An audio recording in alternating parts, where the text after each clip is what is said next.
Hi guys, welcome to the very first instalment of Diary of a Wannabe Pro. That's me, and I am doing this because I want to try and do a regular video for you. I want to kind of push the boundaries of what you're supposed to talk about and what you're not supposed to talk about, and I really would love for you all to come on the journey that I'm on with me.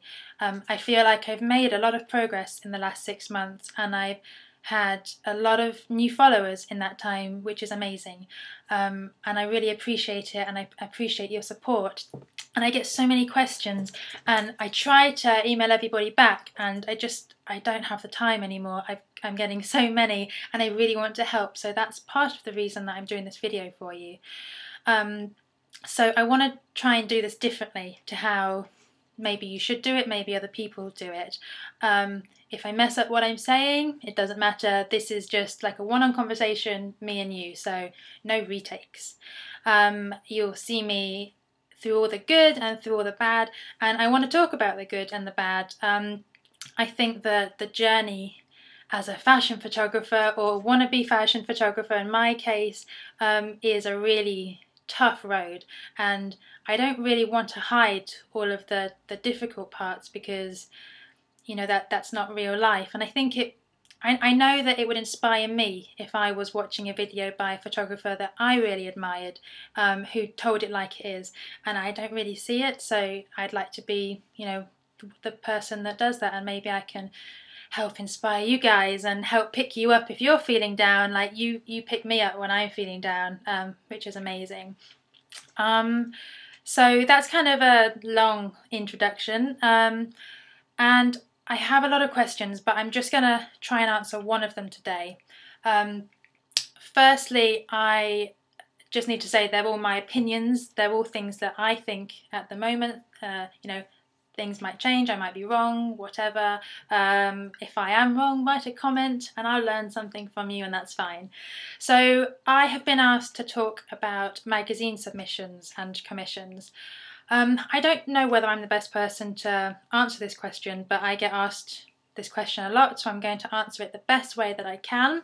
So this was my first magazine commission. So I got the front cover. So the thing with this, it was a really small magazine based in America, really small, so I don't think many people bought it, which is a shame because it's such a good magazine. But because it's so small, I thought, right, this is my opportunity to get my photos in a magazine for the very first time, because not many photographers knew about the magazine, so less competition basically. So I just found their website, I sent them an email through that, I said, here's a link to my website, would you be happy to feature me in any way? I thought it was a long shot, but because they're a small magazine and they were looking for photographers, they said yes. So I had to wait about 5 months because there was a bit of a waiting list, and I had to wait that time because they said, can I have the front cover? So that was really cool by the time it happened. And they picked their favourite photos of mine, and that's what ended up in the magazine, and they did an interview with me, so that's how I got my first submission. So most submissions don't work that way, so I'm going to try and run through what I know so far, and as I continue through the process of all of this and learn more, then I will share what I learn with you. So if you go onto magazines' websites, and I don't mean the big ones like Vogue, because they're not going to accept from people like us, I mean the smaller magazines, go onto their website, and if they say that they accept commissions or submissions from photographers, there will be some more details. So they'll have an email address so that you can get in touch with them. If it's a submission, it means that you are creating a photo shoot and you are submitting that work to them. Now you submit the work and they then decide whether they're going to put it in the magazine or not. So it's quite a big risk, and I've done it a fair few times, and I've had a couple say, yes, we love your work, we're going to put you in a magazine, and then I've had loads say, no, it's not for us, sorry. And yeah, it kind of sucks when that happens, but then you think, well, actually, I've got some really great photos that I can put straight into my portfolio now. And also, you learn so much on every photo shoot you do, especially at this stage where you're trying to build up your skills and build up your portfolio. You will have learnt something, so just keep that in mind. Okay, so back to submissions. Go onto their website and they will normally have a brief. So they'll say, for our next issue, we have this theme, you have to stick to the theme, but you have your own free reign with what you want to do with the theme. Here's the deadline, this is how you need to provide the images, here's the email address, etc. And that's kind of how it works with submissions. So I submitted to a magazine called OPA recently, that's OPPA. Their theme was waves. They said you have to provide your submission files in this format, blah blah blah, so just make sure you follow the rules, otherwise they'll ignore you. So what I did was do a photo shoot on the beach, because at the moment I live in Devon. I found a shipwreck and it was all about waves, but not too obvious. We called it the wreck and I sent it off and they emailed back and said, we love it, we're going to put it in the magazine. So that was amazing. It doesn't always work out that way, but thank goodness it did this time. So that's how I got into Open Magazine. It was that simple. Saying that it wasn't simple in the sense that it took so much effort to make the photo shoot happen. I went up to London with the stylist and we found lots of clothes that we were going to borrow. We had lots of issues with things going missing in the post.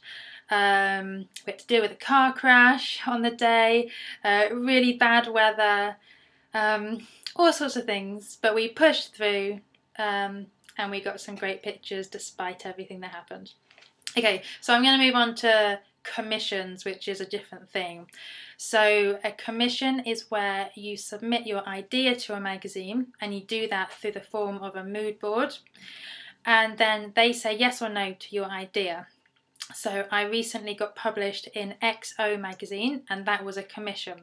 So on their website it said, our theme is red and pink, submit your ideas. So I created a mood board, and by that I mean I used Photoshop, but you can use whatever you want, to put a bunch of images together. So I showed the type of style that I wanted, the kind of look I wanted in general, and then I sent it to my stylist and to makeup, and then I got them to pitch in some ideas. So it's quite time consuming to make this mood board, but it's quite fun as well, so I don't mind doing it. So I had this mood board together, then I emailed it off to them. I waited ages and ages and ages, and then even more time, and then eventually I heard a yes from them. So then I could actually really perfect this mood board along with my team. So then we created this photo shoot around the original mood board that we made. Then we submitted the photos and kept our fingers crossed that they liked the photos enough to still keep us in the magazine. Took a while to hear back, but then they said yes, and then the pictures are in the magazine, so thank goodness for that. So that's kind of how it works. It's how it works as far as I know anyway. So you've got submissions and then you've got commissions. If you use stylists, then they might want a pull letter. A pull letter means that they have a letter from the magazine and that helps them borrow clothes and accessories and shoes, because then the designer or the shop knows that they might be published in the magazine. It's quite difficult to get a pull letter. You normally don't get given one if you're just submitting, because you might never end up in the magazine. But if you're doing a commission, then they will give you a pull letter. So if they don't, just ask and they will always do that for you, because obviously the clothes will be in the magazine because you've already been told that your photos are going in the magazine. I think that's everything in terms of submissions and commissions for now. I've gone into quite a lot of detail, but if I've missed anything and you have more questions, just ask me and I'll write comments or I'll do a new video if need be. Another magazine that I've been in, just because people ask me, it's called Thrifty Hunter magazine and they're based in LA. And they actually approached me, so they found my portfolio online. I'm on Model Mayhem and they found me on there, which was really cool.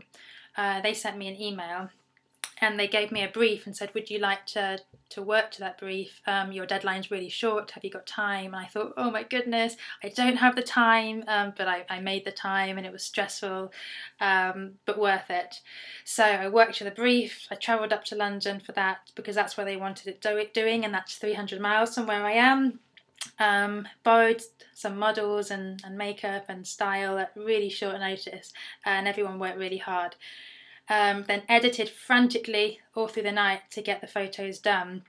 And I did that because I really want to be in magazines, because it's new to me, and I'm trying to build up my portfolio of magazines.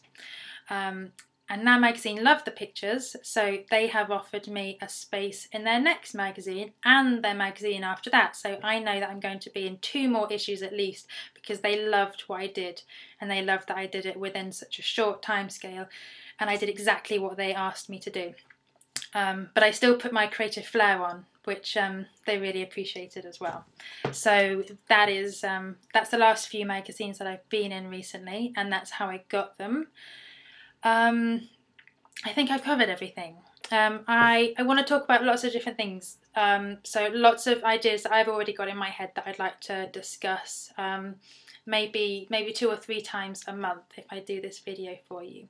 But if you have questions, please leave me comments, send me emails, sort of however you want to ask me. I'll pick it up and I will save it, and I will do my best to help. So that's it for today, and I'm sure I will speak to you soon. Thanks for watching. Bye!